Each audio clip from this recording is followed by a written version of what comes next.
Assalamualaikum warahmatullahi wabarakatuh. Waalaikumsalam warahmatullahi wabarakatuh. Pergi ke Tanjung Pinang di Pulau Bintan, singgah ke Pulau Penyengat naik perahu.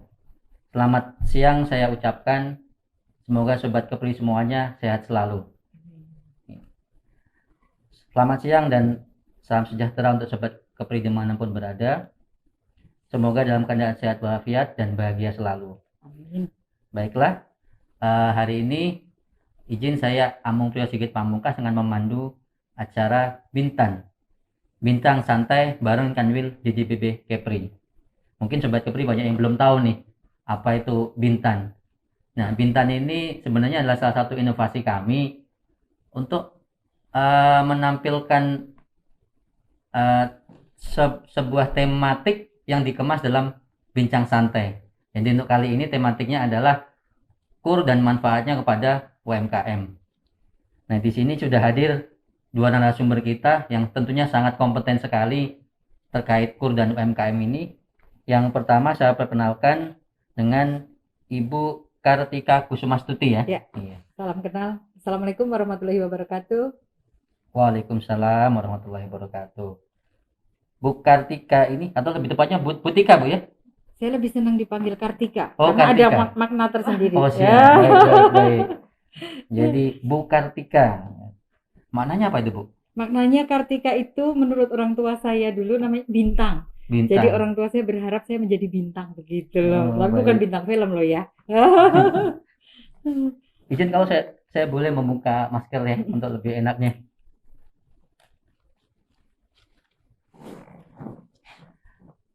Ibu Kartika Kusumastuti ini adalah owner dari CV Citrasari, yaitu sebuah UMKM yang bergerak di bidang makanan dan tata boga, Bu ya?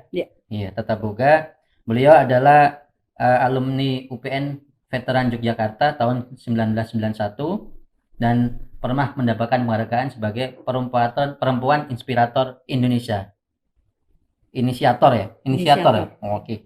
Inisiator Indonesia dari Kementerian Pemberdayaan Perempuan dan Perlindungan Anak tahun 2020. Nah, mungkin ini sebuah prestasi yang sangat membanggakan bagi warga Kepri yang sudah terkenal di level nasional, Bu ya, sudah sukses di level nasional. Semoga bisa menjadi inspiratif bagi Sobat Kepri semuanya. Yang kedua dan tak kalah inspiratifnya adalah Ibu Nurbaiti, SIKOM, ME.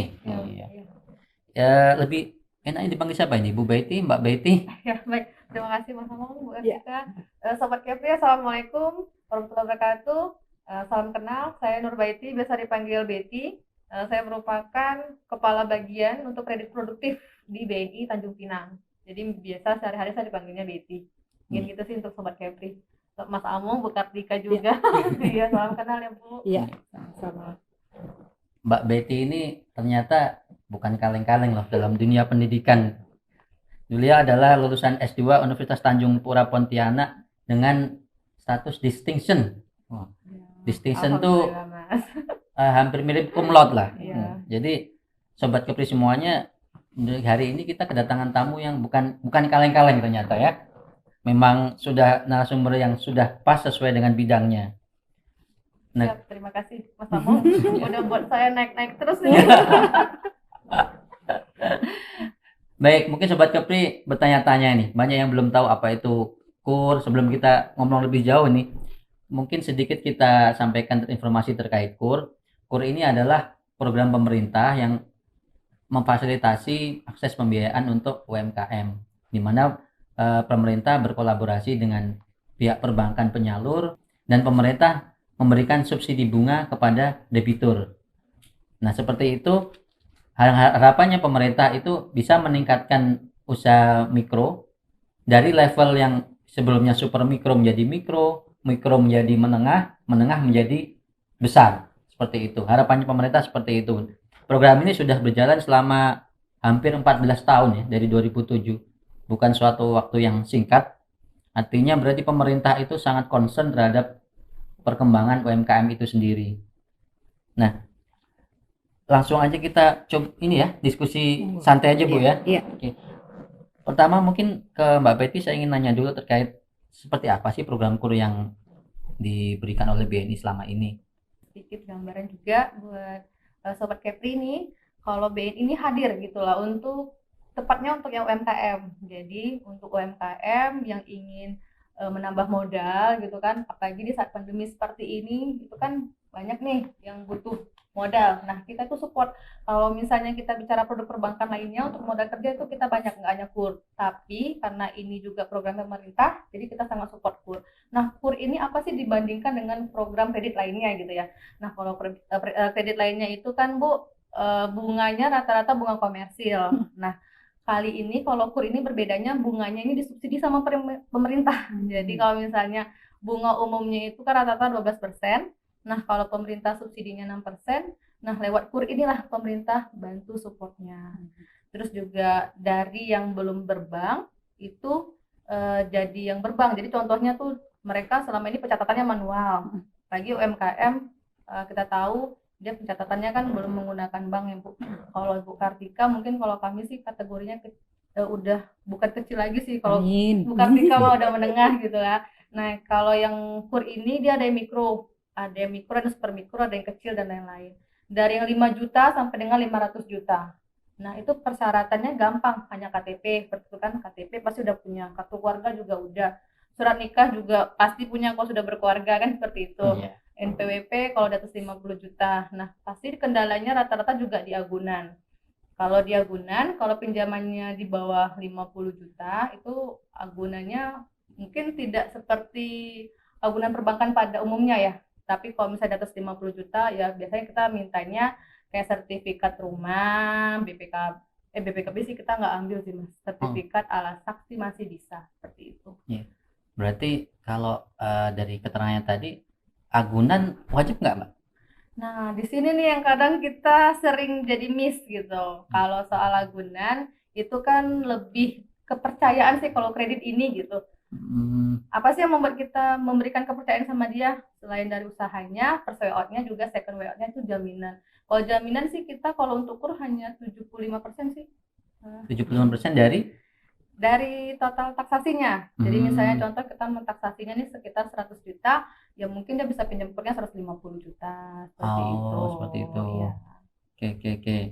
Nah, tadi disebutkan juga kredit program KUR ini untuk UMKM ya. Nah, kriteria UMKM apa yang bisa menerima KUR ini? Oh ya, baik. Kalau kita lihat lagi nih Sobat Kepri, untuk UMKM ini kan sektor dari pemerintah itu kan banyak tuh. Kalau kita berkaca untuk sektor ekonomi ada 9 sektor. Ada yang perikanan, peternakan, ada yang pertanian gitu, perdagangan, konstruksi, jasa pengolahan dan lain-lain. Nah, kalau Tanjung Pinang sendiri ini kayaknya condongnya lebih ke perikanan, perdagangan juga, industri pengolahan kayak Bu Kartika ya Bu ya. Untuk ke kue ya Bu ya. Industri masuk industri pengolahan itu masuk kategori UMKM. Oke, berarti ada 9 sektor tadi ya kalau UMKM-nya. Cuman dominan Tanjung Pinang tuh ya 4 sektor. 4 sektor. Nah, beralih ke Bu Tika nih. Bu Tika kan mewakili pelaku UMKM dari sektor makanan ya, industri pengolahan. Nah, apakah Bu Tika punya pengalaman juga sebagai debitur KUR dulu? Mungkin sekarang juga masih debitur KUR mungkin Bu ya? Langganan ini Mas. Oh, langganan Bu ya malah. Wah, menarik ini kayaknya kalau langganan. Langganan biasanya dapat diskon lagi. Flashback ya dari usaha saya itu dari tahun 2002. Nah, itu berawalnya dari bangkrut usaha yang lama. Itu perdagangan umum ya, tidak ada kaitannya dengan olahan makanan gitu. Nah, tapi karena terlanjur impian itu sudah terlanjur dibangun menjadi pengusaha sukses, gitulah ya ceritanya. Nah, sehingga suka tidak suka, mau tidak mau harus kami perjuangkan. Nah, salah satu yang menjadi pilihannya adalah makanan. Karena itu sesuai passion saya, walaupun tidak pinter begitu ya, tidak pinter tetapi itu passion saya. Kalau saya cerita makanan, belajar memasak itu kayaknya ada aja energinya gitu. Nah, akhirnya saya memilih makanan di tahun 2002 betul-betul dari kelas mikro sekali. Nah, kelas mikro banget dan itu reseller awalnya. Saya reseller dari sebuah produk keripik ubi pedas, kemudian bergerak ke makanan tradisional. Nah, pada saat itu saya sudah mulai banyak pesanan-pesanan begitu. Tapi betul-betul mikro sekali gitu. Nah, akhirnya saya pergi ke bank. Nah, waktu itu 2000, tapi sudah berjalan tahun 2000 berapa ya itu kategorinya kalau nggak salah apa sudah kur apa belum ya waktu itu. Tapi yang jelas kredit yang diizinkan, saya mau minta 10 juta saja nggak boleh waktu itu. 5 juta yang diizinkan itu Pak Among ya. Iya. Nah, 5 juta ya sudahlah daripada tidak dapat gitu ya. Akhirnya 5 juta. Kemudian setahun kemudian 5 juta lagi dan kemudian karena mulai awal itu saya lumayan sedikit rapi lah untuk transaksi keuangan sehingga perbankan juga mungkin melihatnya kan itu juga ya waktu itu pertama kali agunannya adalah BPKB motor. BPKB motor. Ya dan saya yakin ya tidak rupiahnya tidak besar ya waktu itu ya yang saya agunkan tapi unsur kepercayaan. Nah karena kami disiplin dalam mengangsur dan lain sebagainya akhirnya kan lama-lama alhamdulillah usaha kami juga meningkat dan kepercayaan juga semakin tinggi. Naik kelas ya, Bu, naik ya? kelas. Naik kelas. Nah, sekarang kalau ditanya kemarin sempat bertemu dengan teman-teman berapa kalau misal ini waktu itu 5 juta, sekarang terserah Anda. Wow, terserah Anda tuh artinya kita dapat keleluasaan untuk menentukan berapa sih sebenarnya ya tentunya sesuai dengan yang kita butuhkan gitu. Tapi sangat-sangat membantu sekali. Iya. Ya. Satu kata kunci yang mungkin saya dapat dari Bu Tika terkait mungkin sobat Kepri yang mau buka usaha nih ya, tidak pintar tapi apa tadi passion. Iya. Tidak pintar tapi passion. Mungkin boleh dicoba sobat Kepri ketika mau buka usaha, jangan takut kalau tidak bisa mungkin tidak menguasai di usaha itu, tapi yang penting passionnya ada. Nah itu dari Bu Tika tadi. Terus ini Bu, kalau waktu dulu pengalaman pengajuan kurnya itu mudah, cepat atau gimana proses? Seperti apa dulu pengalaman? Termasuk mudah karena juga kita persyaratan juga komplit dan usahanya real kan. Kita tidak ngarang-ngarang cerita ya, tapi real. Akhirnya ya diberikan kemudahan gitu ya. Sebenarnya kalau proses pengajuan kurs sendiri gimana sih Mbak Betty kalau dari sisi banknya ya? Apa sih yang dinilai dari teman-teman UMKM ini? Kok kita pernah mendapat cerita ada yang bisa dapat, ada yang enggak, yang enggak dapat itu karena apanya itu? Gimana kalau dari bank biasanya? Benar kata Ibu, harus real. Nah, jadi di sini kalau misalnya Sobat Kepri juga mau pengajuan kur, itu kan kita lihatnya kan usahanya dulu. Yang utamanya usaha. Nah, ini kadang ini yang suka miss gitu. Nah, rata-rata mereka cuman mengandalkan agunan.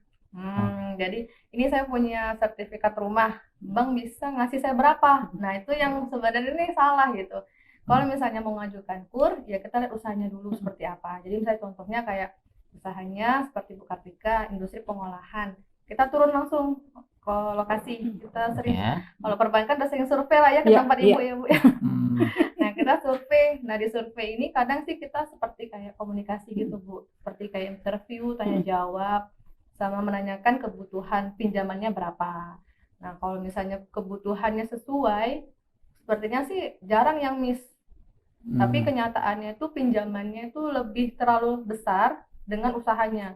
Nah, jadi Di wawancara ketahuan kan ya Mbak ya? Ketahuan tuh Pak kalau kita bohong apa tidak gitu ya. Kadang kalau misalnya lihat telepon kan kita nggak sambil ngelihat nih, kadang kan dengan tatapan aja udah tahu ya Bu ya. Gerakan mata, cara bicara itu loh Pak, katanya begitu mempengaruhi. Gitu, ya. Iya. Itu kayak dalam kutip kayak penyidik aja Bu. Pakai apa? Kayak interogasi ya Bu. Ya.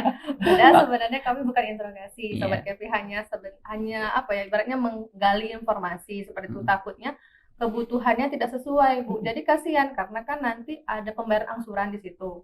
Jadi kayak misalnya pembayaran angsurannya 100 juta, jadi pengajuannya sebenarnya kalau kita lihat kapasitasnya ya 25 juta tuh sepertinya cukup seperti itu. Nah, 75 jutanya kemana? Takutnya untuk kebutuhan lainnya, beli kendaraan, malah yang lain-lain nanti konsumtif, terus nanti uangnya disalahgunakan. Nah, itu yang kita yang repot. Memberatkan jadinya, karena kebutuhannya tidak sebesar itu. Bukan membantu, malah memberatkan mereka Ibu. Tapi kalau misalnya dia perlahan kayak Ibu ya Bu ya, dari 5 juta naik ke 50, naik ke 100 sampai tinggi, itu kita pihak perbankan senang Bu.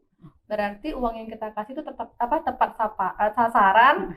Terus ibunya berkembang. Nah, itu tuh top itu tuh. Amanah istiqomah. Nah, itu program pemerintah juga berhasil berarti kan ya, untuk mengangkat derajat UMKM gitu ya. Iya. Terus kalau kembali ke usahanya tadi Mbak, kira-kira orang yang baru buka usaha nih, hari ini buka usaha, besok bisa nggak ngajuin kur? Ada Kalau syarat minimalnya gimana itu kalau? Kalau untuk syarat umum lainnya itu 2 tahun, tapi kalau KUR ini dia ada dispensasi lah, sama 6 bulan pun udah bisa pengajuan. Jadi Pengajuan. kenapa kami minta 6 bulan? Biar tahu nih track recordnya nih selama dia berusaha. Jadi kan dia catatan manualnya tuh apakah setiap bulannya untung nggak gitu. Kalau setiap bulannya rugi bingung juga gitu. Tapi sekarang program pemerintah juga ada yang super mikro Sobat Kepri. Jadi untuk yang terkena pandemi, yang pada waktu pandemi di PHK, terus dia mau pengajuan untuk buka usaha bisa sih. Itu maksimumnya 10 juta. Maksimum 10 juta. Yang bagi yang kena PHK mau buka usaha Ya, boleh ya 10 juta yang super mikro ya. super mikro bisa. Tapi tetap harus usahanya ada dulu selama Harus 6 bulan ada ya. dulu. Enggak, kalau yang super mikro dia lebih terkena dampak pandemi terus dia ingin berusaha. Oh gitu. Ya. Sebagai modal kerja berarti ya? Iya, modal kerja. Oke. Nah, kembali ke Butika nih. Butika selama mendapat KUR kira-kira manfaat apa yang diterimanya Butika? Kalau dilihat dari Yang jelas untuk pengembangan usaha, ya pengembangan usaha. Tapi karena kami ini, alhamdulillah, kami mau belajar. Kemudian pada saat mau mengembangkan usaha, kami sudah membedah bisnis kami. Ada satu strategi bisnis yang sekarang ini dari 2014 begitu kami dapat. Ini kebetulan dari Bank Indonesia kami dapatkan waktu itu pembelajaran tentang bisnis model kanvas. Jadi kami bedah setiap ini.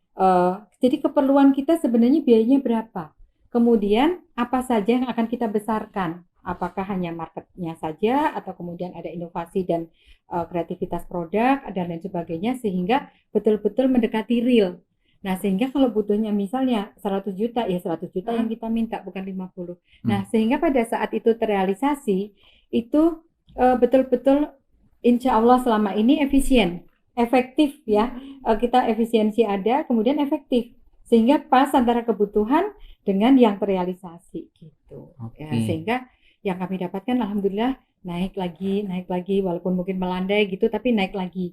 Itu yang selalu dari teori itu yang kami lakukan gitu. Ini berharapnya teman-teman juga memperlengkapi dengan data akuntansi ya. Karena kami melakukan pengembangan itu by data. Tidak asal kira-kira ini kayaknya besar nih omsetnya dari produk ini gitu ya. Yang ini lagi ini kayaknya enggak kayaknya, tapi real by data gitu. Menarik tadi yang bisnis model kanvas tadi, Bu. Iya. Jadi tidak hanya kita di manajemen ini secara ini ya, secara bagus dengan bisnis model kanvas yang kalau nggak salah ada 9 aspek, 9 dari key partner sampai benefit segala macam itu ya. Iya, makanya resource ya. Ya, kalau kita jadi kita ini misalnya Citrasari ini, ini promosi ya, mohon maaf ya, punten ya. Nah, jadi Citrasari ini kue tradisional. Biasa orang juga masak kue tradisional lainnya apa sih kelebihannya? Nah, faktor pembeda ini kita gali. Pembeda kita dengan produk sejenis lainnya apa? Itu, Bu, ya. Siapa pangsa pasarnya? Jujur aja, kalau untuk sarapan pagi kayaknya tidak begitu laku gitu, karena kue kita agak kecil-kecil, comel gitu ya, kata orang Melayu bilang. Agak kecil-kecil, kalau sarapan kan mau gede gitu. Ini kue kita agak kecil-kecil, jadi akhirnya kami potensi pasar kami di mana? Di perkantoran, di VIP, kayak gitu. Nah, itu salah satu pembeda. Salah 2, salah 3, dan salah banyaknya, semakin banyak pembedanya, itu semakin kita unggul gitu. Iya. Jadi ada risetnya juga ya supaya jadi beda itu, Bu, ya? Iya, Pak. Iya. Nggak cuman hanya tampil beda tapi ada risetnya gitu. Ada Pak. Iya. Jadi kalau dari bank nih biasanya di maintenance nggak? Jadi kalau ada UMKM yang berprestasi seperti ini, ada success story seperti ini, biasanya kedepannya gimana itu? Ada dukungan yang lain dari perbankan nggak terkait KUR, dan mungkin ada pendampingan mungkin Mbak Betty? Ada. Kalau kami sebutnya monitoring ya. Sama evaluasi, sama sih sepertinya dengan di DJPB. Monefnya ya, monitoring evaluasi ini kami lakukan gitu. Jadi setelah pencairan biasanya kita turun lagi lihat apakah uang yang udah kita berikan ini memang mereka gunakan untuk usaha. Takutnya yang tadi saya bilang seperti itu. Nah, setelah kita evaluasi ternyata benar untuk usaha dan usaha semakin berkembang, itu biasanya kita sering lakukan top up tuh, nawarin biasanya. Oh gitu ya. Ambil lagi lah kreditnya gitu. Iya. Jadi nasabah prioritas sekarang jadinya. Iya. Nasabah kur prioritas ya. Iya. Oke. Terus biasanya nih dari bank setelah proses akad nih. Setelah proses akad nanti hubungannya dengan debitur hanya sifatnya semacam ya membayar, pembayarannya auto debit ya. Auto debit. Terus otomatis. ya. Terus ada proses yang monitoring tadi itu ada datang lagi ke itu ya berarti ya. Ada. Untuk di capture perkembangannya seperti apa. Iya. Nah, Bu Tika juga dulu melaporkan berarti ya ke penyalurnya seperti apa perkembangan usaha gitu ya. Ya, alhamdulillah juga sering dilibatkan untuk kegiatan-kegiatan ini ya, kegiatan pengembangan UKM seperti itu. Kita juga alhamdulillah lah sering dilibatkan. Iya. Jadi memang manfaat kurnya sangat terasa lah Bu ya. Sangat terasa. Ya. Pada saat kita memang melakukannya dengan benar. Iya. Terus sempat nggak kepikiran dulu kok kenapa nggak ngambil kredit yang lain gitu ya? Kenapa harus milih KUR? Nah, kira-kira kalau kita bandingkan dengan kredit yang lain, apa sih keunggulan KUR ini Bu? Kalau dari pelaku usaha? Yang jelas namanya pedagang, pasti hitung-hitungnya kuat Nu. Kenapa KUR? Karena tentunya ini fasilitas dari pemerintah dan kemudian banyak keringanan ya yang saya dan teman-teman rasakan sehingga ya alhamdulillah gitu ya kita kita dapat manfaatnya sekali gitu. Terus terkait dengan apalagi pandemi ini kan ada restrukturisasi ya. Namanya restrukturisasi ya. Jadi ada kemudahan-kemudahan, ada ditawarkan nih misalnya kita mau reschedule. Reschedule. Ada kami juga mendapatkan itu semua ya. Ada reschedule nih, mau ikut reschedule enggak? Caranya begini, kira-kira begini, terus kemudian berubahnya di sini. Alhamdulillah itu kami dapatkan juga gitu. Terus selama ini pemerintah juga memberikan ada sekali atau 2 kali ya untuk insentif bunga. Namanya apa ya? Tambahan subsidi bunga. Nggak tahu istilahnya itu gitu ya. Itu juga teman-teman juga banyak menerima itu dan ya tentu pasti membantu gitu. Iya, karena kita tahu kan kalau di masa pandemi gini banyak yang mengeluh usaha susah, pendapatan berkurang. Dan pemerintah juga udah turun tangan kan untuk mencoba meringankan membantu UMKM supaya bisa bangkit. Nah, tadi sudah jelaskan Bu Tika sedikit. Kira-kira yang dalam masa pandemi program lain yang diberikan untuk debitur KUR-nya apa Mbak Betty ini? Ya, kalau misalnya kemarin waktu kena pandemi ada terdampak kesulitan membayar, benar kata Ibu, ada restrukturisasi. Jadi itu semacam gimana? Cuti membayar atau gimana itu? Nah, jadi gini sih, sama Sobat Kepri. Apalagi kemarin kita dapat ya informasi ya di televisi kan pada saat pandemi itu katanya nggak usah bayar angsuran seperti itu. Terus terus terang kita agak bingung gitu kan, gimana cara kita gitu. Tapi ternyata pemerintah udah punya stimulus nih bahasanya.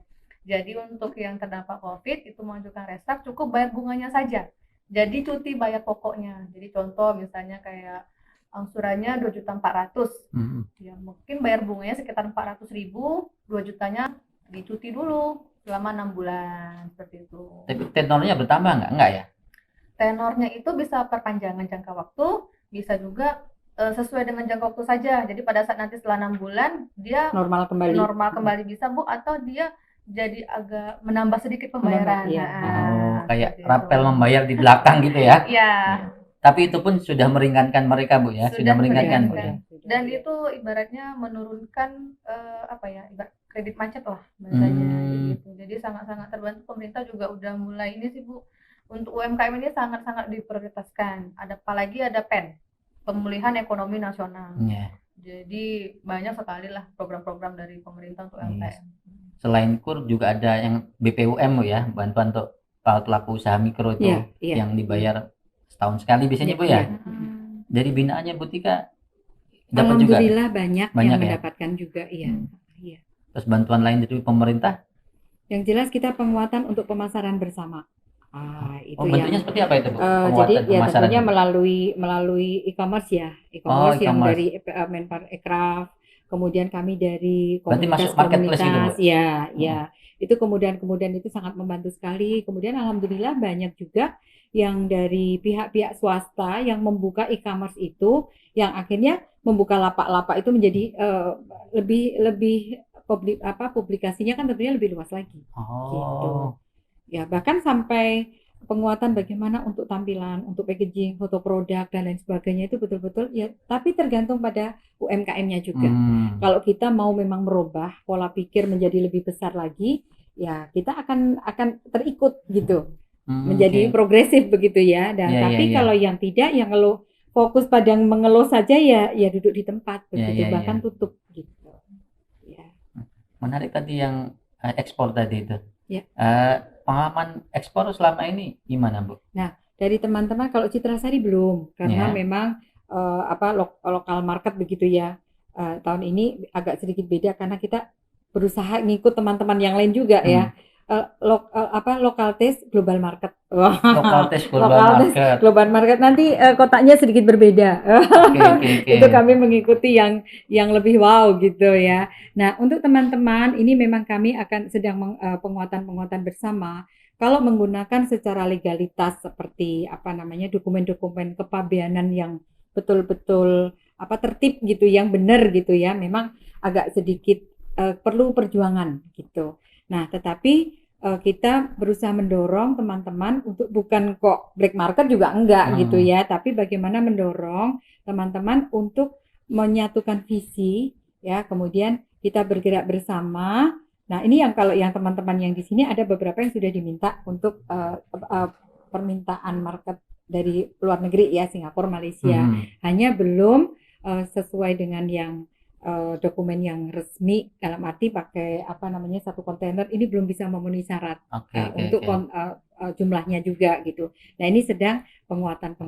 Hanya kalau yang dibutuhkan oleh teman dari seberang nih, Singapura, Malaysia yang paling dekat ini sudah mulai nih, tapi belum dalam jumlah kontainer begitu ya. Tapi kita bergerak menuju ke sana.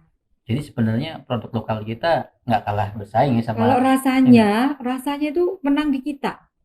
Benar, gitu. menang di kita rasanya. Hanya yang perlu disamakan adalah pola pikirnya teman-teman ini satu kualitas produknya sama-sama, kemudian perizinannya juga udah, kalau perizinan sih rata-rata udah komplit ya, seperti Mungkin termasuk boleh dicoba, kita coba rasanya mungkin. boleh kita, ini silahkan ambil minum ya. ya. Coba Monggo, ini kan nutrition fact-nya sudah ada, kemudian izin halalnya juga ada. Ini satu produk teman ini, beliau ini PNS ya, ASN, guru, tapi beliau mempunyai usaha keren. Ini ratus juta juga loh ini omsetnya. Iya, ini ikan dari ikan tenggiri.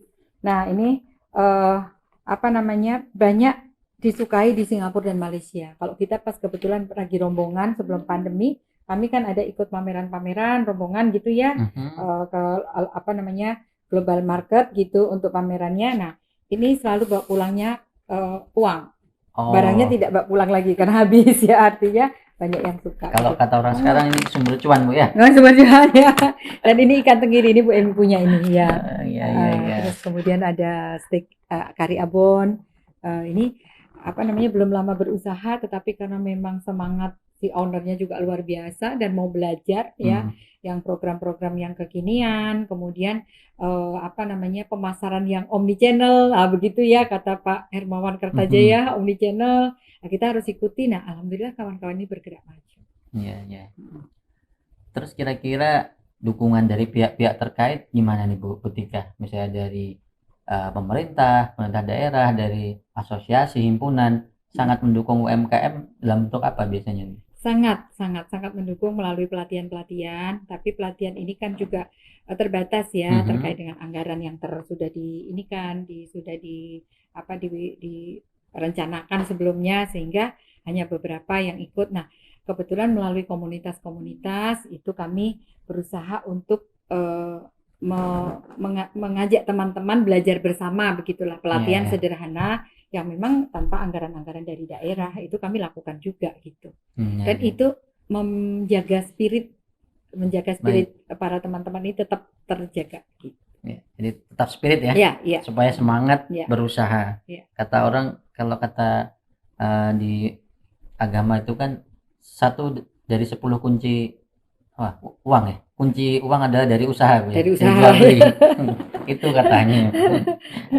Nah, dari Mbak Betty, KUR itu kebijakannya mau disalurkan untuk sektor apa aja, untuk mengembangkan sektor yang mana nih? Kalau di Kepri ini misalnya yang unggul sektor perikanan. Nah, seperti itu ada nggak?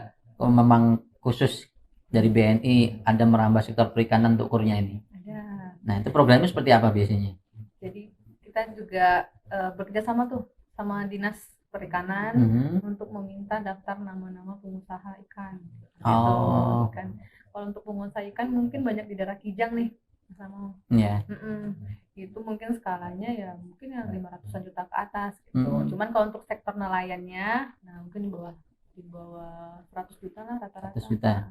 Nah, itu memang ada MOU dengan dinasnya, dengan Pemdanya gitu ya, kerjasama untuk penyaluran KUR di sektor perikanan itu ya. Perikanan untuk yang komunitas yang klaster itu ada waktu kami di Natuna. Karena kan area wilayah kami juga sampai Natuna, Dabo, Tarempa. Nah, itu kan juga ikannya juga banyak ya Bu ya. Iya. Nah, jadi kita udah pernah Bu ngasih yang untuk memang kayak klaster nelayan sekian gitu. Ada kita ada. Dan itu memang udah ada MOU-nya, tapi bukan sama pemerintahnya. Lebih sama kayak komunitas nelayannya. Iya. Nah, ini kan tahun ini tinggal 1 bulan lagi nih. Kira-kira masih terbuka nggak peluang UMKM menerima KUR nih? Sangat terbuka.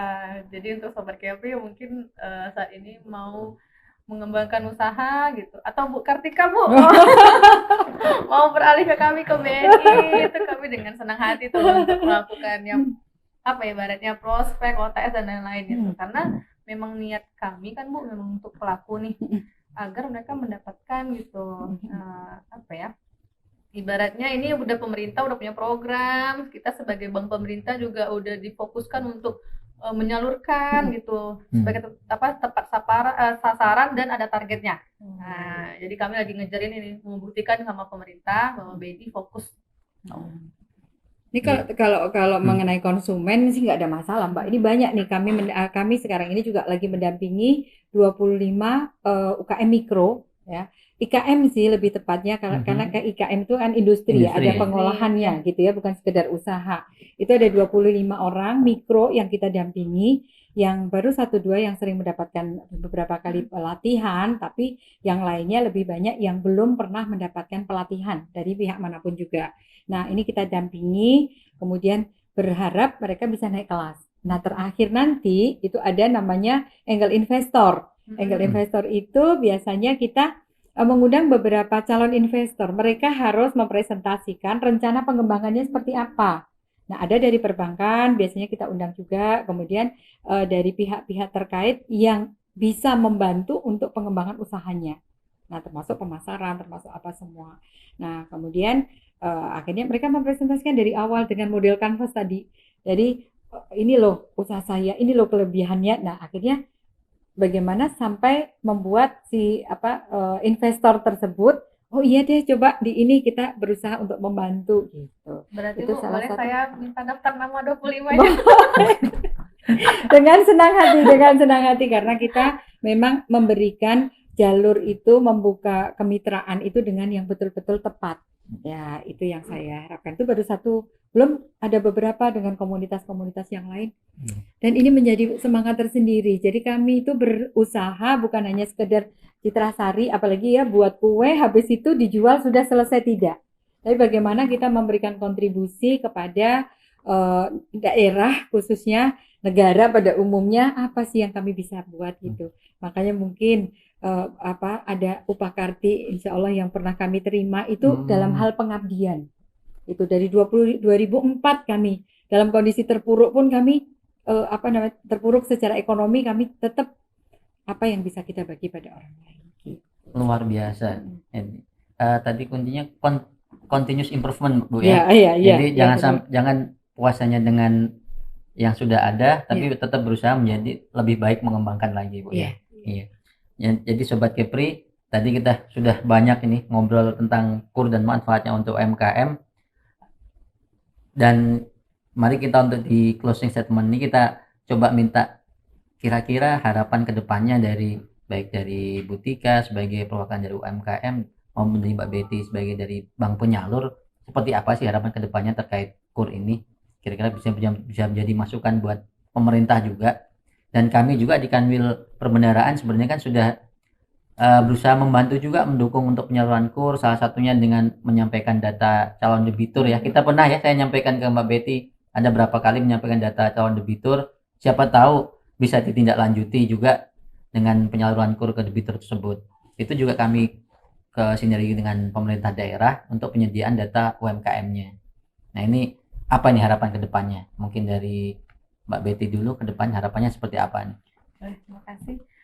Baik, kalau dari kami sebagai bank, itu sih berharapnya apa yang udah kami salurkan, ibaratnya dari pemerintah udah memberikan bantuan nih kepada UMKM dalam hal kredit KUR, itu harapannya bisa para UMKM itu lebih berkembang lagi, bisa naik kelas lagi, dan juga bisa membangkitkan ekonomi lah dari, kalau kita kan untuk kota Tanjung Pinang, ya dari kota ke provinsinya sampai bisa lah untuk menjadi ibaratnya pendapatan lah untuk negara gitu. Jadi kalau misalnya Sobat Kepri yang UMKM-nya maju, kami pun sebagai bank juga senang gitu lihat maju gitu. Berarti kan selama ini kami sudah membantu gitu. Kalau dari kami sih seperti itu sih. Oke, dari Bu Tika mungkin harapannya ke depannya seperti apa dari UMKM? Suara UMKM. UMKM. Yang jelas Sobat Kepri, saya berharap UMKM itu menjadi tetap semangat dalam kondisi apapun. Nah, inovasi kreativitas harus kita lakukan, tetapi catatan harus laku. Jadi bukan hanya inovasi dan kreativitas.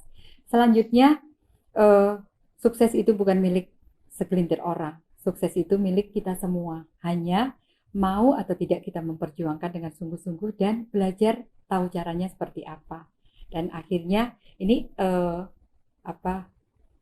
pantun andalan yang banyak teman-teman saya udah hafal ini pantun saya, karena saya punya pantun cuma satu yang tidak tanpa contekan ya. Buah kecapi pohonnya tinggi, ditanam orang di tengah kebun jati. Agar kita hidup sukses dan mandiri, jadilah entrepreneur sejati.